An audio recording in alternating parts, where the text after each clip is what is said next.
প্রিয় বিদ্যার্থীরা, আসসালামু আলাইকুম।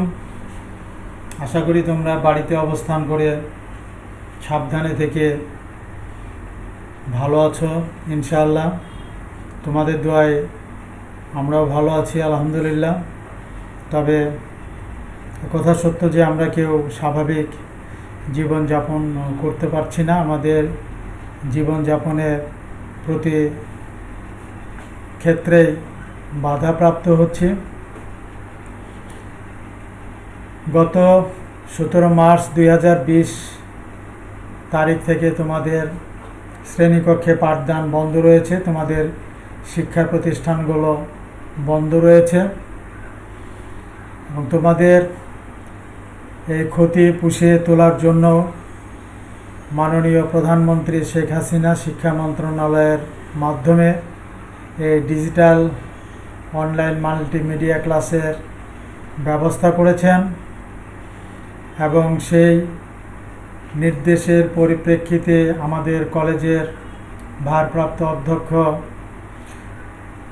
Professor doctor Mohammad Oliul Alam sir এই অনলাইন ক্লাস চলমান রেখেছেন। আশা করি আমরা এটা অব্যাহত থাকবে।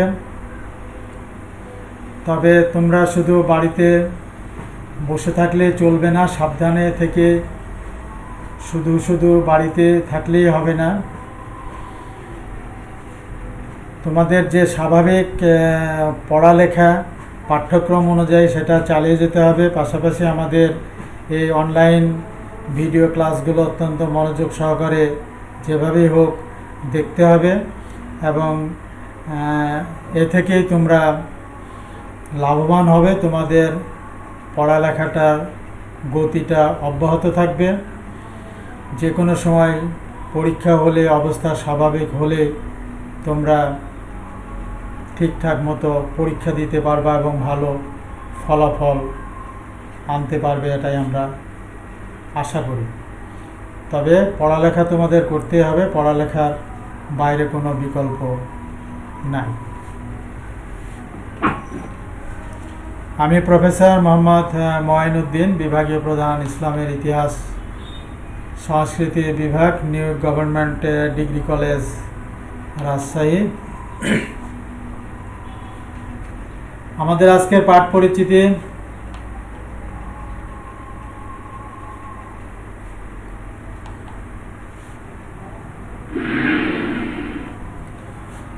আমাদের বিষয়ের নাম ইসলামের ইতিহাস সংস্কৃতি। এটা ডিগ্রি পাস তৃতীয় বর্ষের শিক্ষার্থী এবং অনার্স তৃতীয় বর্ষের শিক্ষার্থী যারা, তাদের সবারই এই ক্লাসটি কাজে লাগবে। অতএব ডিগ্রি পাস তৃতীয় বর্ষ এবং অনার্স তৃতীয় বর্ষের শিক্ষার্থীরা এই ক্লাসটি মনোযোগ সহকারে দেখবা, এটাই আমরা আশা করি। এটি এই পত্রের চতুর্থ ক্লাস। শিরোনাম, তার মানে আগে 3টি ক্লাস আমাদের হয়ে গেছে। এই পত্রের শিরোনাম আধুনিক ইউরোপের ইতিহাস 1789 থেকে দ্বিতীয় বিশ্বযুদ্ধ পর্যন্ত। ইংরেজি title history of modern Europe since 1789। Paper code degree pass কোর্সের শিক্ষার্থীদের জন্য 131601 131601 অর্থাৎ 13-1601 ডিগ্রি শিক্ষার্থীদের জন্য এবং অনার্স শিক্ষার্থীদের জন্য এই পেপারের কোড হচ্ছে 231607, 23-1607। আজকে আমরা এই ক্লাসে অর্থাৎ এই চতুর্থ ক্লাসে আলোচনা করব গ্রিক স্বাধীনতা যুদ্ধ সম্পর্কে, ক্রিমিয়ার যুদ্ধ, প্যারিসের সন্ধি, রুশ তুরস্ক যুদ্ধ, সেন্ট স্টিফেনের সন্ধি, বার্লিন চুক্তি, বলকান যুদ্ধ, কাইজার দ্বিতীয়, উইলিয়াম এবং শিল্প বিপ্লব। এই বিষয়গুলো সম্পর্কে আমরা সংক্ষেপে আলোচনা করব এবং জানার চেষ্টা করব।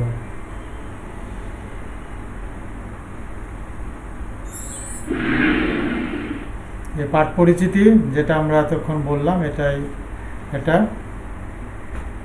এগুলো সম্পর্কে আমরা আলোচনা করব। আউটলাইন, এটা আমরা আগের 3টি ক্লাসেও বলেছি, অর্থাৎ সিলেবাস। এটা তোমরা দেখে নেবা, অবশ্যই তোমাদের দেখতে হবে। কোনো পত্র পড়তে গেলে তার সিলেবাস সম্পর্কে অবশ্যই ধারণা থাকতে হবে।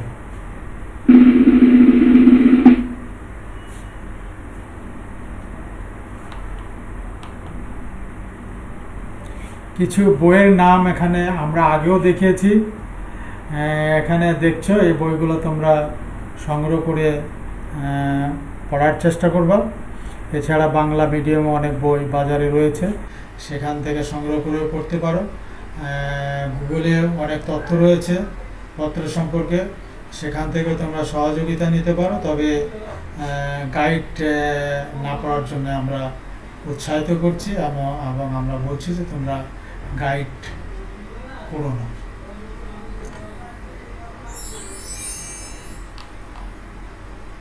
আমরা আজকে প্রথমে আলোচনা করব গ্রিক স্বাধীনতা যুদ্ধ সম্পর্কে।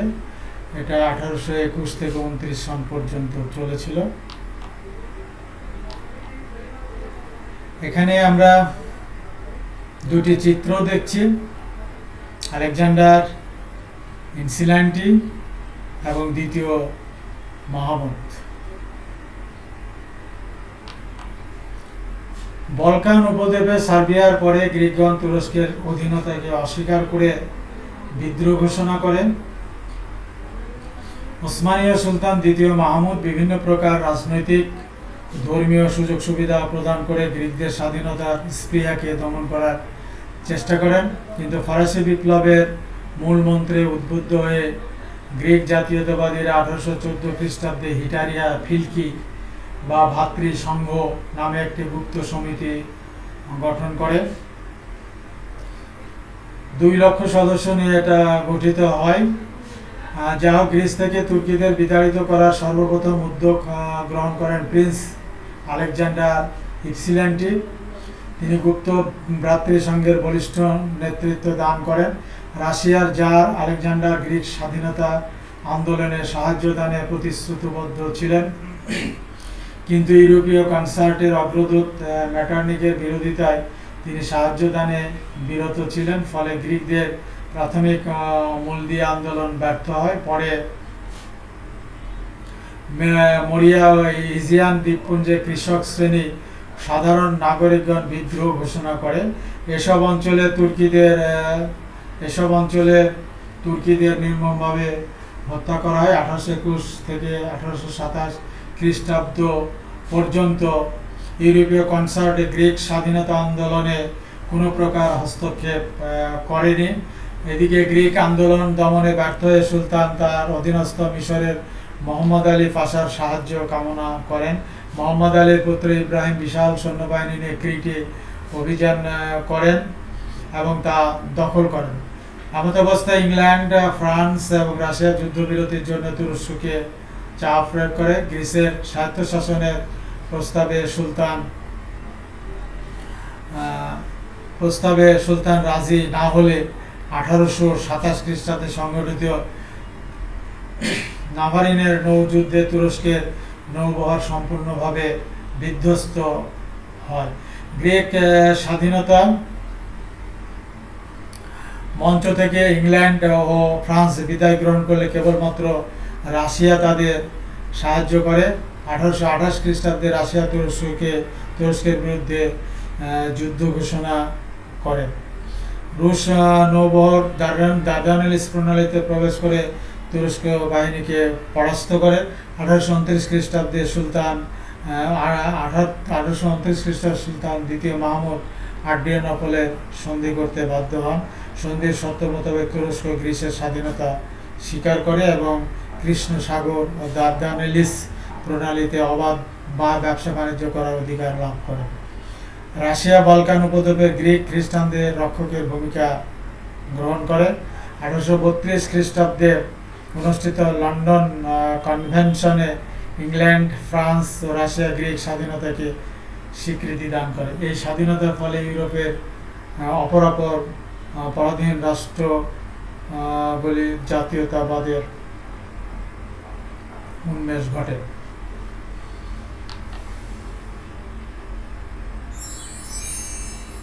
আমরা গ্রিক স্বাধীনতা যুদ্ধের একটি চিত্র দেখছি এই স্লাইডে।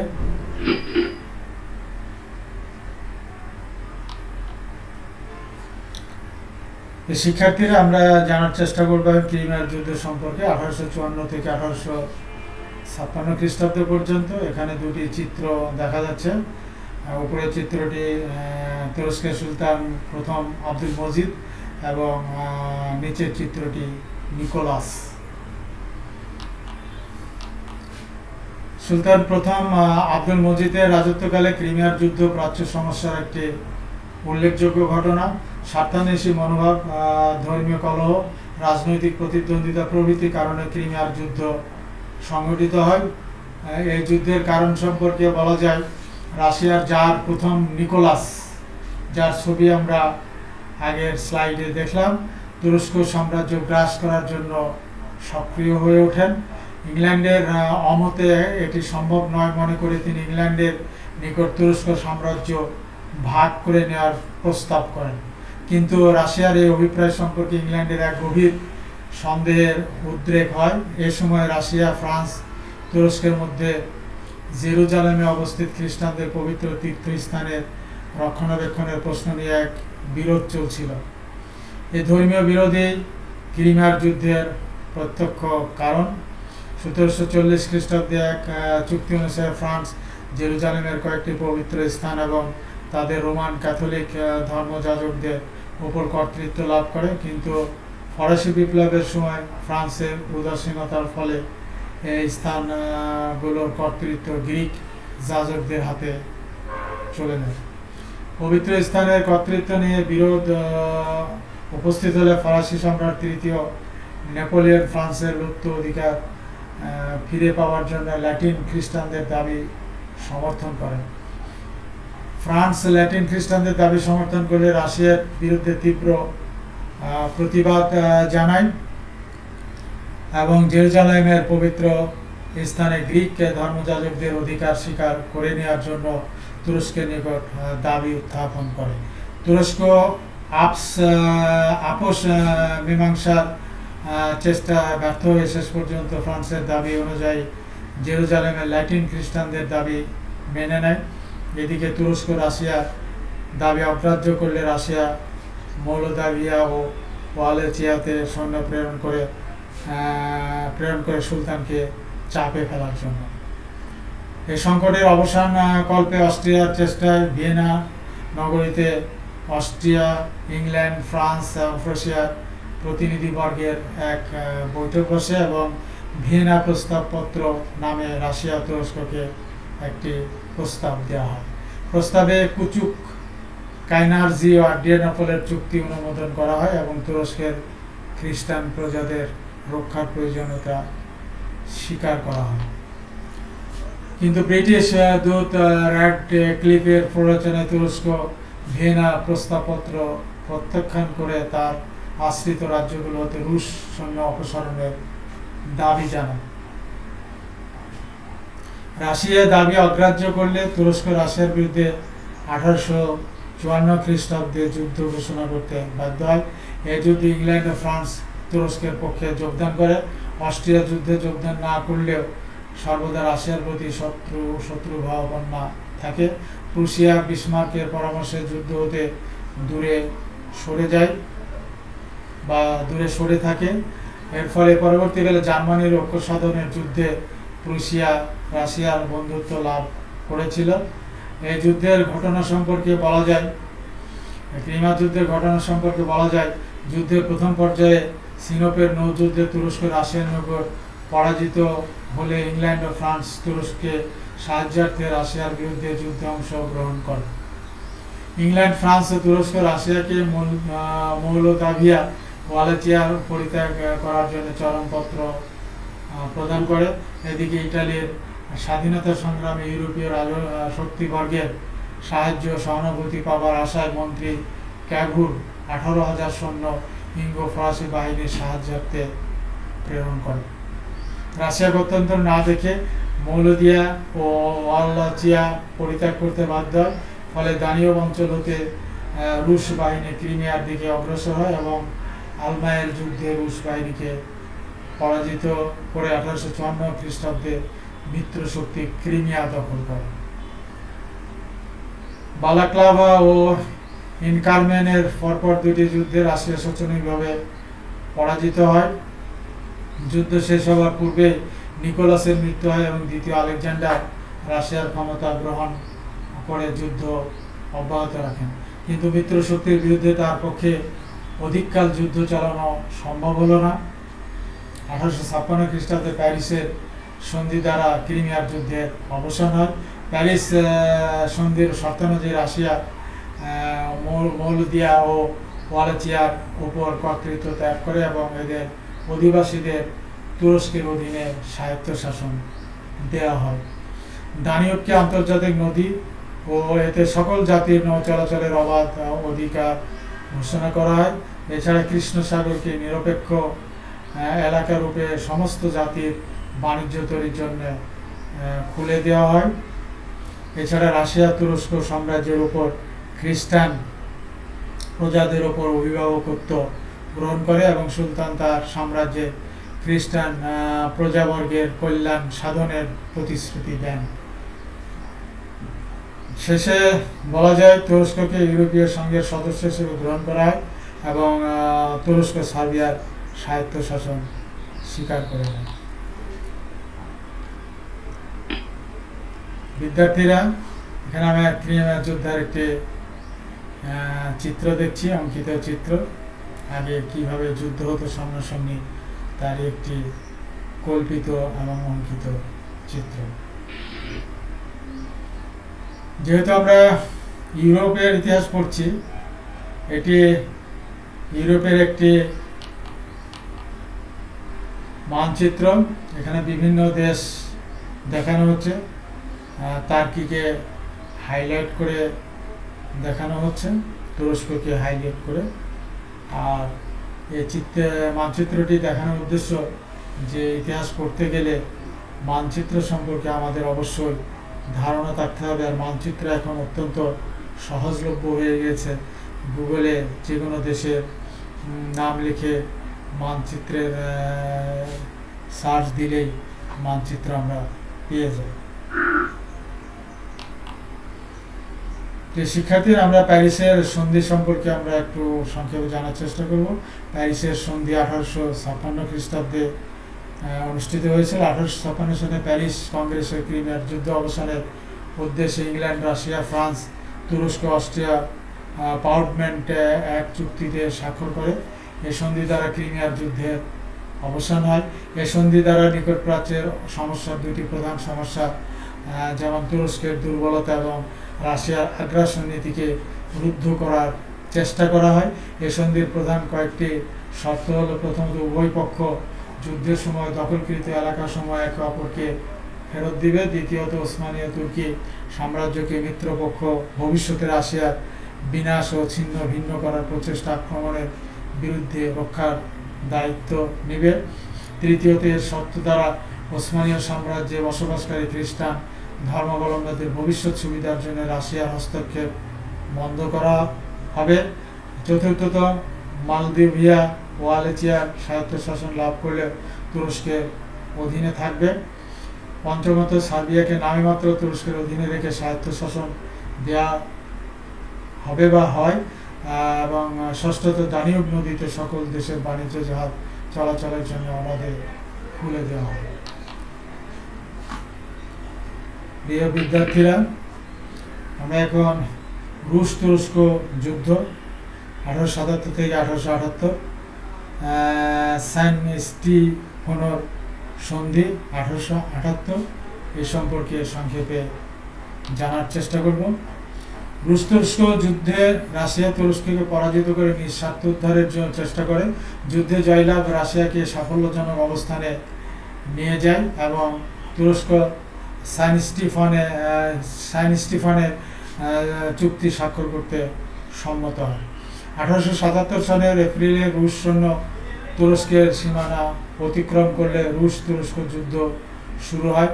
রুশ বাহিনীর প্রচণ্ড আক্রমণে ওসমানীয় বাহিনী শোচনীয়ভাবে পরাজিত হয়ে পশ্চাৎ অপসারণ করে।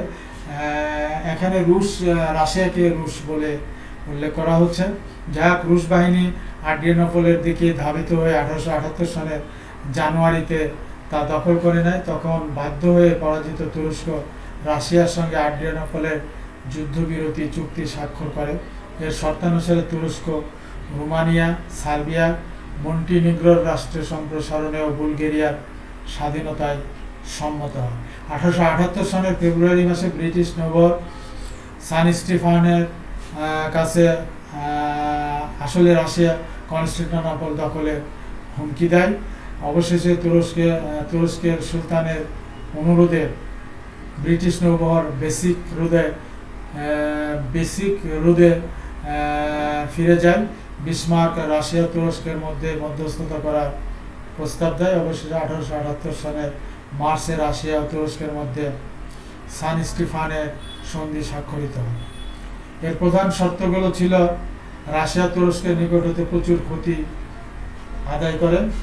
দ্বিতীয়ত, দানিউব অঞ্চলে তুরস্ক তার দুর্গসমূহ ভেঙে দিতে সম্মত হয়। তৃতীয়ত, রাশিয়া এশিয়ার বার্টুম, কাশ, আর্দাহান, বায়জিদ প্রভৃতি অঞ্চলগুলো লাভ করে।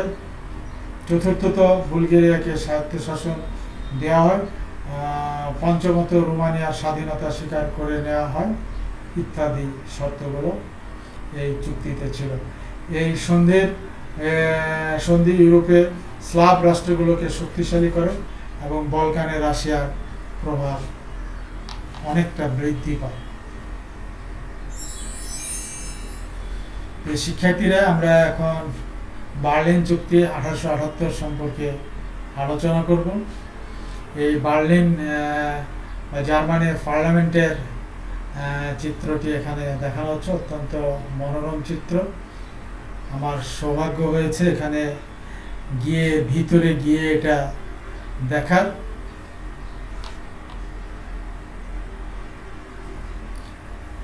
সান স্টিফানোর সন্ধির পরে একটি বৈঠক আহূত হয়।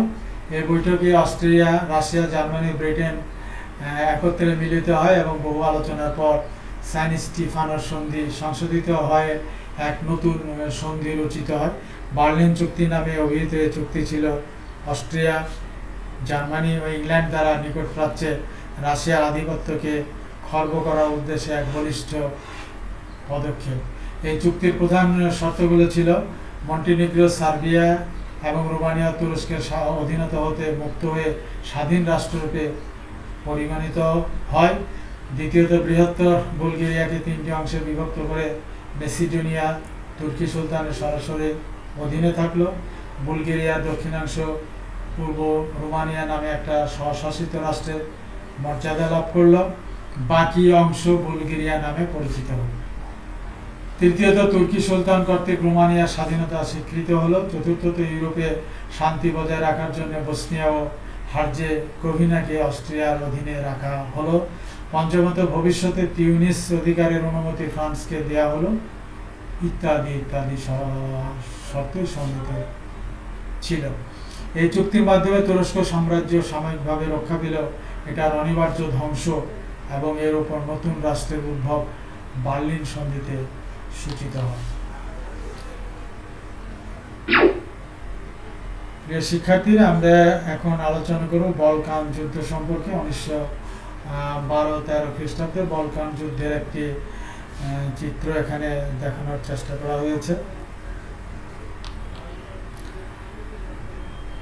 বলকান যুদ্ধ 1912-13। প্রথম বলকান যুদ্ধের কারণ কয়েকটি ছিল, যেমন তুর্কিকরণ নীতি।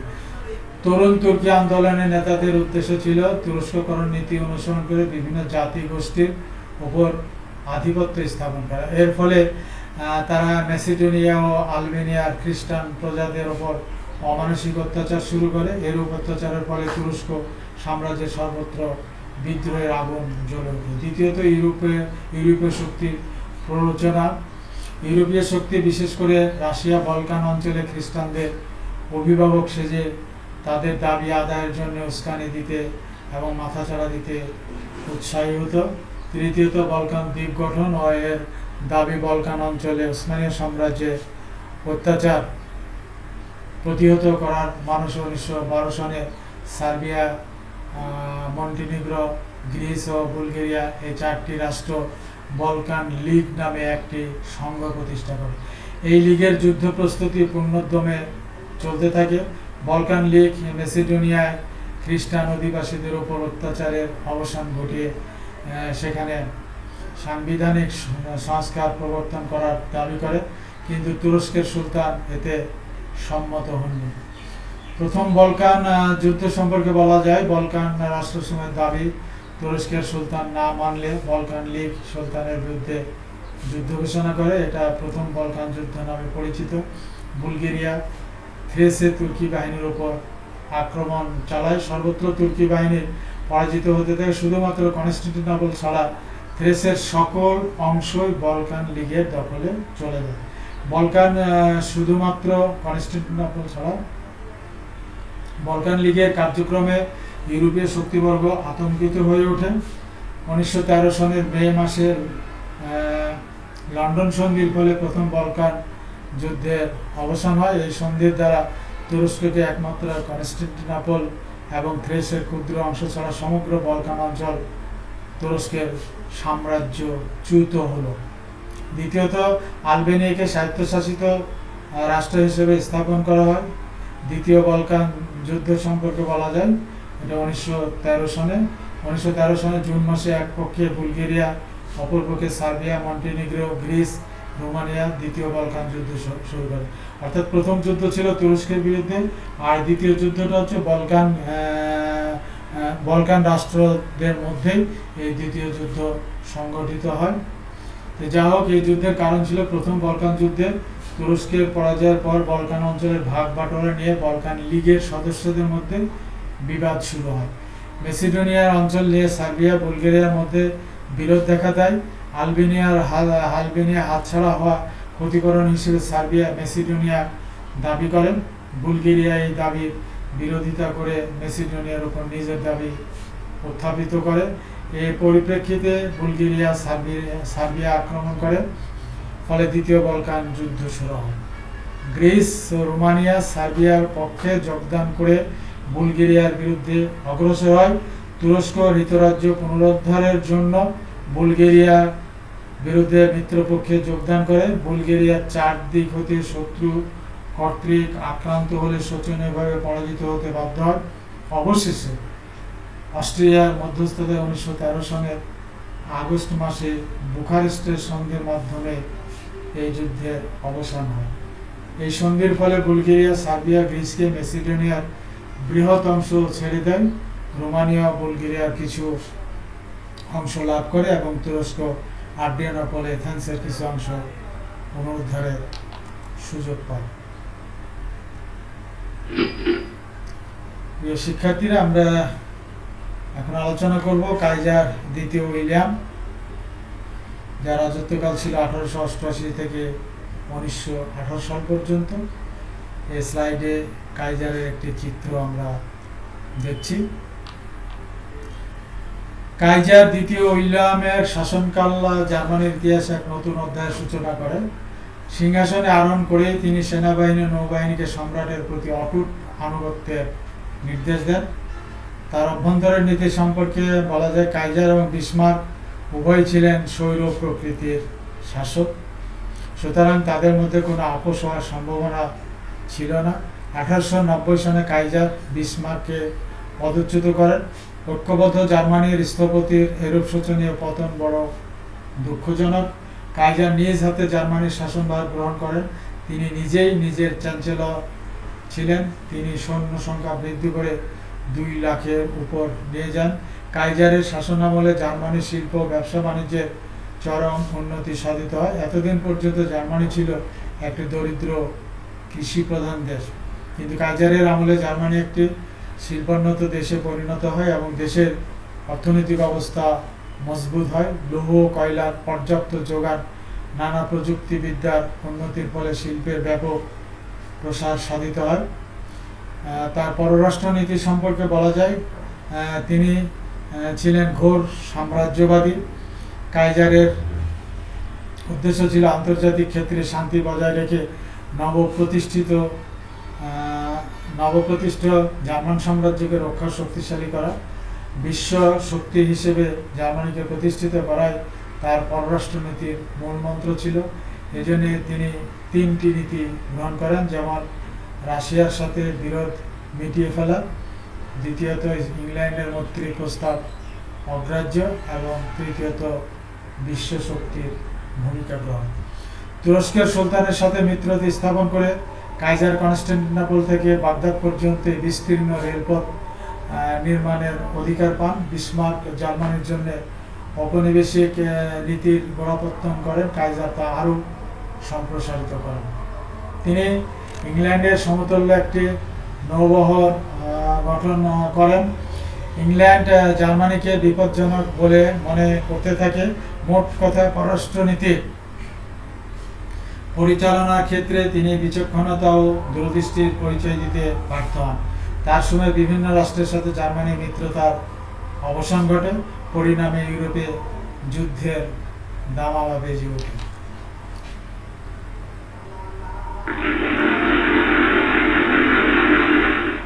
প্রিয় শিক্ষার্থীরা, আমরা এখন শিল্প বিপ্লব সম্পর্কে আলোচনা করব। শিল্প বিপ্লব ইংল্যান্ড তথা সারা বিশ্বের ইতিহাসে এক যুগান্তকারী ঘটনা। এই মহাবিপ্লব অষ্টাদশ শতকের শেষ এবং ঊনবিংশ শতকের প্রথম দিকে ইংল্যান্ডে শুরু হয়, কিন্তু এটার প্রভাব শুধু ইংল্যান্ডে সীমাবদ্ধ ছিল না।